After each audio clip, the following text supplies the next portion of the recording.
Morning everybody, thank you all for coming.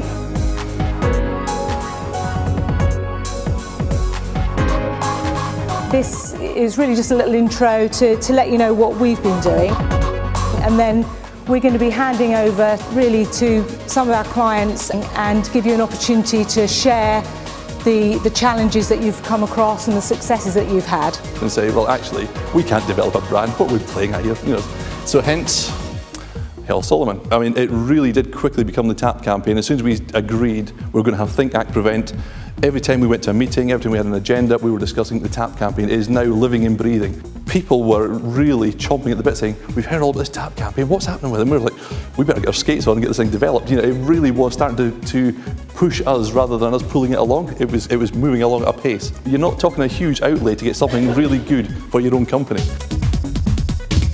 We pride ourselves here on trying to reinvent the safety message, really. Quite often the messages we have to put across are the same, but we have to think of different ways in which we can do it.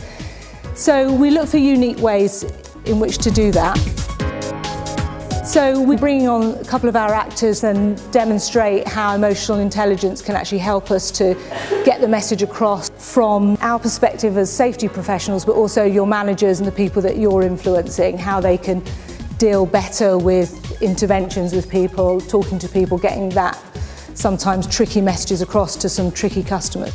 This is all about influencing behaviour through communications, which is basically what we do, because we've got to try and get the message across to our workforce, haven't we? And it can be a big challenge. Sometimes it's about pretty pictures, but sometimes it's actually about how those pictures and those images and the messages that we're putting out there are actually influencing behaviours of the workforce. And if we can do that, then we know that it's working.